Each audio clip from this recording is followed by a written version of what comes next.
Voilà 153 ans que la Vierge est apparue ici, à Pontmain. Je vous invite à vivre avec nous la journée d'anniversaire avec les nombreux pèlerins qui sont là aujourd'hui pour fêter et prier à toutes nos intentions. Je voudrais savoir qu'est-ce qui vous fait venir aujourd'hui à Pontmain. J'en ai entendu parler de Pontmain, moi je suis de la Bretagne et les touristes en parlaient pour dire que c'était vraiment une très belle cathédrale qu'il fallait le faire. Vous venez pour la première fois à Pontmain? Oui, c'est pour la première fois. Non, c'est la 3e fois. Non, je viens tous les ans. Très bien, depuis combien de temps? 50 ans.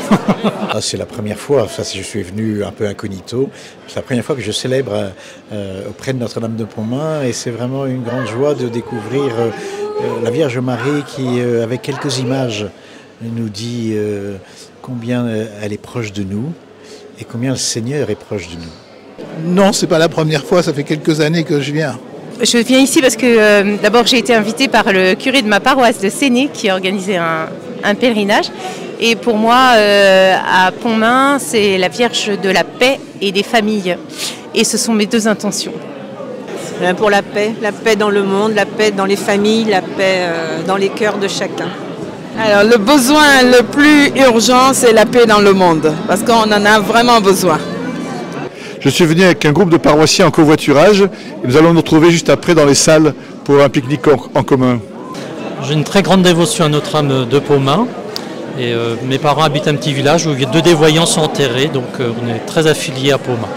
Toujours les mêmes prières pour les pauvres, les miséreux, les malades, les souffrants, pour la paix, pour notre diocèse, notre paroisse, pour notre évêque et notre pape. J'aime beaucoup les rassemblements, j'en ai déjà vécu, j'ai fait 5 JMJ, j'ai eu la chance d'aller souvent à Lourdes depuis 1972, depuis que j'étais tout petit.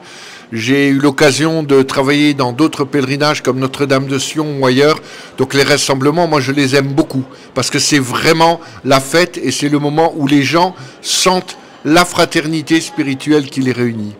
Des particulières, beaucoup de personnes qui souffrent, qui sont confiées à moi, un petit bébé de 18 mois qui vient de mourir de la mort subite du nourrisson, beaucoup de malades, des cancéreux, ma paroisse bien sûr, le diocèse, notre nouvel évêque, je prends beaucoup de grâce pour lui. Et puis, plein de choses pour ma sanctification personnelle aussi. Je pense à Louis et Capucine, qui est un couple qui nous a laissé sa photo, une petite lettre, et qui parle à Marie, notre Mère du Ciel.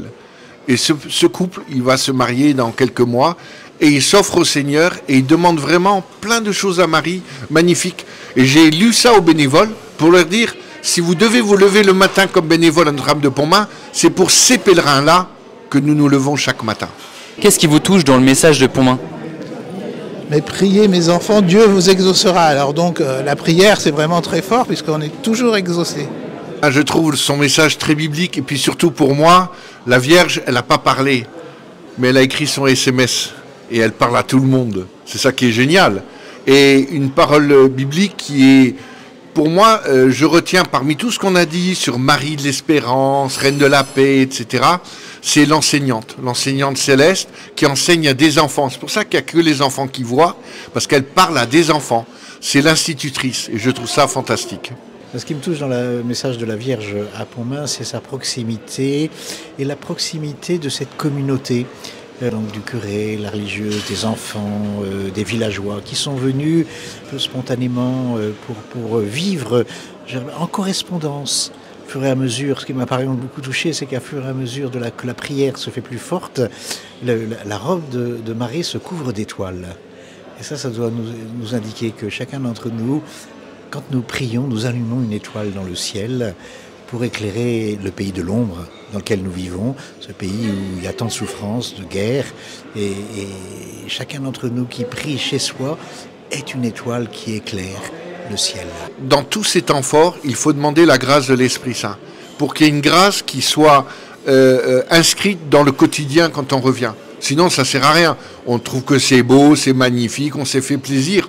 Mais il faut demander une grâce qui va nous nourrir pour les mois qui viennent. Et je crois que son Fils se laisse toucher. Notre âme de Pontmain, elle nous a montré le chemin.